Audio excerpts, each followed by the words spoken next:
നമസ്കാരം viewers, orchids and orchard ചാനലിന്റെ പുതിയൊരു വീഡിയോയിലേക്ക് സ്വാഗതം.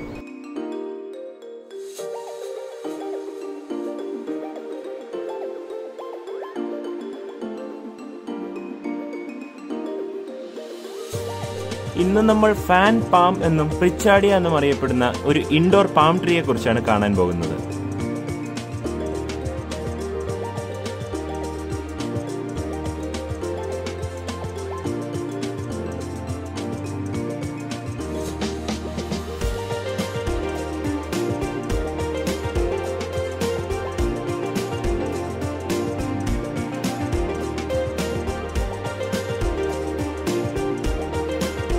ഓസ്ട്രേലിയയിലും ഹവായിയിലുമാണ് ഇവ സുലഭമായി കാണപ്പെടുന്നത്.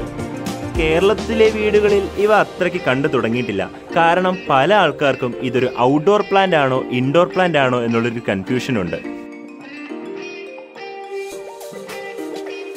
ഇന്ന് നമുക്ക് ഇൻഡോറിൽ വളരുന്ന ഒരു പാം ട്രീയും ഔട്ട്ഡോറിൽ വളരുന്ന പാം ട്രീയും തമ്മിലുള്ള വ്യത്യാസം കാണാം. ഇത് ഉദ്ദേശം 5 മാസത്തിന് മുമ്പ് ഞങ്ങൾ പർച്ചേസ് ചെയ്ത പാം ട്രീ ആണ്. ഇത് ഞങ്ങൾ ഇൻഡോറിലാണ് സെറ്റ് ചെയ്തിരുന്നത്. ഇത് 2 ചെടിയുണ്ട്. ഇത് 2 ചെടി ഞങ്ങൾ ഇൻഡോറിൽ വെച്ചിരുന്നതാണ്. ഇതാണ് ഞങ്ങളുടെ ഇവിടുത്തെ ഓൾഡസ്റ്റ് പാം ട്രീ. ഇത് ഞങ്ങൾ ഔട്ട്ഡോറിലായിരുന്നു വെച്ചിരുന്നത്. കാരണം ഞങ്ങൾക്ക് അറിയില്ലായിരുന്നു ഇതൊരു ഇൻഡോർ പ്ലാന്റ് ആണോ ഔട്ട്ഡോർ പ്ലാന്റ് ആണോ എന്നുള്ളൊരു കൺഫ്യൂഷൻ ഉണ്ടായിരുന്നു. അതുകൊണ്ട് തന്നെ ഞങ്ങൾ ഔട്ട്ഡോറിൽ ഇത് സെറ്റ് ചെയ്തപ്പോൾ ലീവ്സിൻ്റെ എൻഡിൽ വെയിൽ അധികമായി ഏറ്റത് കാരണം ഇങ്ങനെ ചെറുതായിട്ട് ഉണങ്ങിയ ഇലകൾ വന്നു തുടങ്ങി. അപ്പോൾ നിങ്ങൾക്ക് മനസ്സിലായല്ലോ ഈ പാം ട്രീ എന്തുകൊണ്ടും ഇൻഡോറിൽ വളർത്തുന്നത് തന്നെയാണ് നല്ലത്.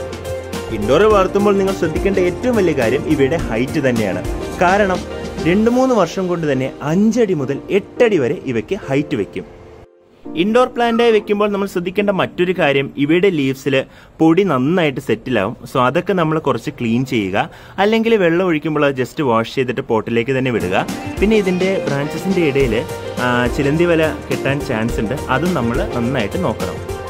കൊച്ചുകുട്ടികൾ നിങ്ങളുടെ വീട്ടിലുണ്ടെങ്കിൽ അവർ ഈ പാമ്പിൻ്റെ ബ്രാഞ്ചസ് ടച്ച് ചെയ്ത് നോക്കണം. കാരണം നല്ല ഷാർപ്പായ മുള്ളുകൾ ഇതിൽ ഇങ്ങനെ ഉണ്ട്. അത് അവർ ടച്ച് ചെയ്ത് കഴിഞ്ഞാൽ കൈ എന്തായാലും മുറിയും. ഇവിടെ വിത്തുകൾ ഓൺലൈനിൽ അവൈലബിൾ ആണ്. കേരളത്തിലെ നഴ്സറികളിൽ ഇവയ്ക്ക് 400 മുതൽ 600 രൂപ വരെയാണ് വില കണ്ടുവരുന്നത്. ഈ വീഡിയോ നിങ്ങൾക്ക് ഇഷ്ടമായ ലൈക്ക് ചെയ്യുക. എന്റെ channel orchids and orchard subscribe ചെയ്യുക. നിങ്ങളുടെ അഭിപ്രായങ്ങളും സംശയങ്ങളും കമന്റ് ബോക്സിൽ പറയുക. ഈ ചെടിയെക്കുറിച്ചുള്ള കൂടുതൽ കാര്യങ്ങൾ ഞാൻ ഡിസ്ക്രിപ്ഷൻ ബോക്സിൽ മെൻഷൻ ചെയ്യുന്നുണ്ട്. മറ്റൊരു വീഡിയോയിൽ കാണുന്നത് വരെ താങ്ക് യു. ബൈ.